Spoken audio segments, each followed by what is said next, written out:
Ok, celui-là, il est technique. Des faux influenceurs trisomiques créés avec l'intelligence artificielle sont utilisés pour promouvoir leur contenu privé.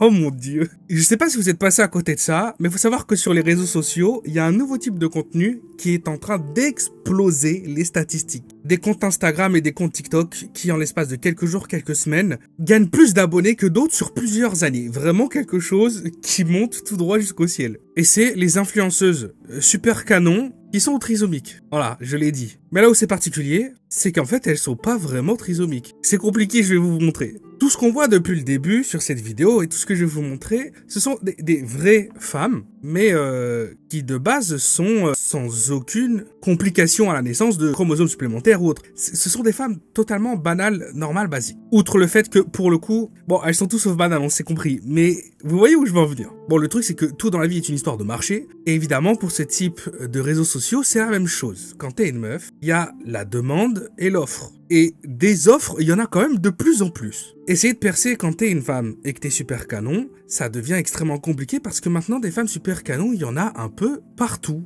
Mais alors comment faire? Comment faire pour pouvoir sortir du lot? Eh bien c'est très simple, il suffit d'être différente. Genre vraiment différente. Genre être trisomique en fait.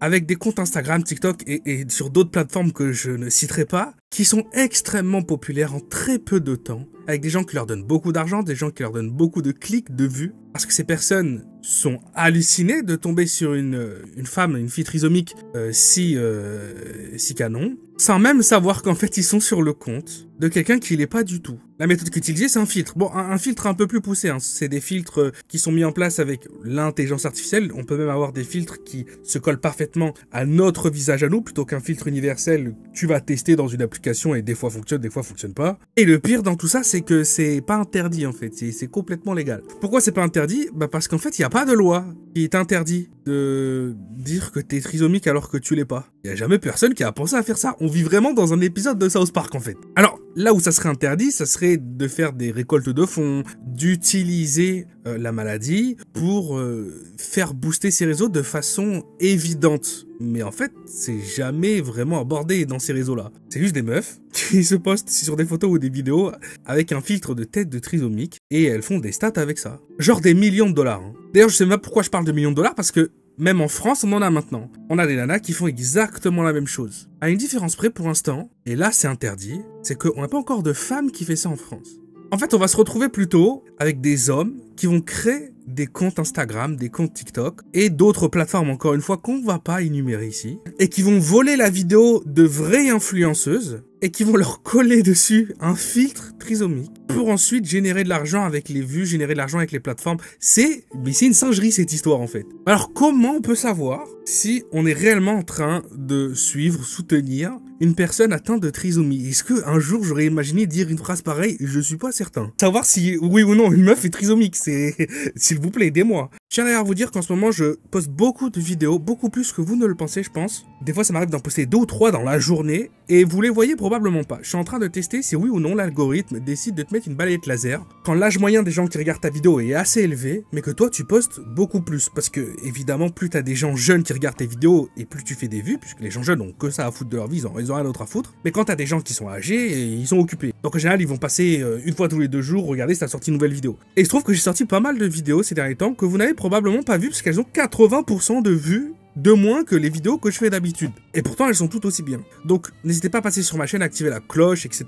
et regarder les autres vidéos et passer fréquemment tous les jours ou quoi, parce que pendant un petit moment là, je vais tenter de poster des vidéos tous les jours ou des fois plusieurs vidéos par jour pour voir ce que ça donne. Bon alors, comment on a découvert ça et comment on peut savoir là actuellement si c'est quelqu'un qui est atteint ou pas de cette maladie? Bon bah, comme toutes les technologies en real time, en temps réel, il y a toujours, de temps en temps, des trucs qui ne fonctionnent pas correctement. Et c'est surtout quand une personne va tourner le visage presque à 180 degrés ou va regarder en diagonale en haut, en bas, on peut se rendre compte de choses un peu bizarres. Elle, par exemple, d'un seul coup, sa maladie disparaît. Le chromosome est parti. Et puis dès qu'elle regarde la caméra, il revient. Bon, alors là, on n'avait encore jamais vu ce genre d'évolution. Mais bon, on pourrait peut-être se dire c'est juste en fait un filtre maquillage, un filtre visage pour modifier le nez ou peu importe, et qu'en vérité c'est quand même quelqu'un qui est malade. Donc dans ce cas-là, il faut pousser la recherche un peu plus loin. Maintenant, on a des méthodes de recherche inversée sur les images qui sont extrêmement puissantes. Vraiment, c'est assez terrifiant. Et du coup, rapidement, on peut voir que cette personne, cette vidéo, elle existait déjà avant, avec quelqu'un qui était totalement normal pour le coup. Et on peut tenter de faire la manœuvre avec d'autres photos et vidéos. Bon bah c'est fake, c'est faux, c'est des mythos. Mais là pour le coup ça devient une situation assez compliquée à expliquer quand même. Parce que là du coup, tu retrouves l'influenceuse de base qui s'est fait voler ses vidéos et ses photos. Donc si tu veux l'aider, la mettre au courant de la situation, tu lui envoies un message pour lui dire qu'elle s'est fait voler ses photos et ses vidéos par un mec qui l'a fait passer pour une trisomique et qui génère de l'argent avec ça. J'aimerais vraiment savoir à quoi ça ressemble ce genre d'échange. Ouais, salut, voilà, alors je tiens à te prévenir, y a quelqu'un qui s'est passé pour une trisomique avec tes photos. Quoi. À quel moment tu procèdes ce genre d'informations? Quoi? Mais alors du coup, qu'est-ce qu'ils en pensent, les gens pour qui le business, c'est de créer des plateformes avec des fausses influenceurs? Je sais pas si vous avez suivi cette affaire, mais il faut savoir qu'il y a un Français qui a lancé une formation, il l'a vendu à des tonnes de personnes, où il expliquait comment faire beaucoup d'argent en faisant de fausses influenceuses. Le problème, c'est que comme c'est des gens qui étaient des billes et qui sont des billes en intelligence artificielle, leurs compétences IA, elles sont claquées au sol. Du coup, ils étaient capables que de faire un truc, c'est-à-dire de voler des vidéos d'influenceuses qui étaient réelles pour ensuite leur coller un autre visage et vendre des réseaux et Instagram et autres, en fait en tirant les vidéos d'autres personnes. Parce que j'ai vu là, qui vient de sortir une vidéo où il donne son avis sur cette pratique-là en disant que faut pas faire ça, c'est catastrophique. Mais d'un autre côté, Ok, on a peut-être mis en avant le truc en disant que oui, on peut gagner de l'argent. Ok, on a peut-être parfois dans la formation, dans notre première formation qu'on a enlevé, Ok, peut-être, c'est vrai, peut-être que j'ai vendu des formations où j'expliquais comment de façon totalement interdite et illégale de créer des influenceuses en volant les vidéos d'autres influenceuses. Ok, peut-être que je l'ai fait. Mais j'ai tout enlevé. Et j'ai pas enlevé ça parce que je me suis fait gauler. Et parce que je me suis mangé une plainte au cul et que je vais peut-être tomber dans les tréfonds d'une prison. Non. Je l'aurais de toute façon enlevé. Évidemment. C'est pas du tout parce qu'on m'a cramé. on a utilisé des visages d'influenceurs pour montrer ce qu'il était possible de faire, tu vois. Mais on leur a jamais dit de faire des trucs comme ça, tu vois ce que je veux dire? J'ai jamais voulu gifler cette personne dans la rue. Je l'ai fait pour montrer à quel point c'est facile de le faire, voilà. Vous avez pu voir, il suffit juste de tendre la main, d'ouvrir, d'écarter les doigts et... Voilà, paf! C'est trop facile. Mais c'était juste pour vous montrer qu'on pouvait le faire, en fait. D'ailleurs, on l'a enlevé, hein. De toute façon, ça, j'en ai parlé dans la formation. On l'a enlevé, mais c'est une dinguerie, tu vois, c'est une dinguerie. Tu vois, après, nous, par exemple, une meuf comme ça, la Kalia, là, qui s'inscrit sur notre plateforme, tu vois ce que je veux dire, on va pas la refuser, tu vois, tant mieux. Oh mon dieu, le CSC. Oh, le contre-camp. Parce que là, en fait, je vous explique, il était sur une page d'une fausse influenceuse, vraie fausse influenceuse, à qui à chaque fois, il rajoutait un troisième... voilà, un troisième... Bon là, normalement, il y en a deux. Bon bah, eux, ils en ont mis 3.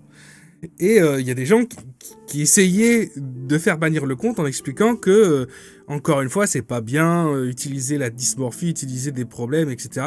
Et donc lui, il fait cette vidéo en expliquant qu'il trouve ça écœurant, qu'il n'a jamais fait ça. Mais bon, après, si quelqu'un qui a une page connue, qui veut que je la monétise et qui veut rentrer mon réseau. En vrai, je la refuserai pas, en vrai. C'est pas bien, mais bon, je la refuserai pas. Nous, ça nous fait gagner de l'argent au niveau de notre plateforme. Nous, on s'en fout. Ça nous fait gagner de l'argent. On s'en bat les... Je comprends pas. Il vient de faire un switch en 2 secondes et demie de discours. Hugo Mathias. Faut savoir une chose, Hugo Mathias, c'est un des formateurs sur l'IA qui a propagé qui a fait le plus d'illégalité. Tu vas voir sa formation, c'était full du vol du contenu. Au niveau de la voix, etc. D'ailleurs, ça me fait repenser à un truc. C'est vrai que je suis désolé par rapport à Gaël Garcia d'avoir utilisé ta voix par rapport à une vidéo. Vraiment, excuse-moi là-dessus. Ça me bute.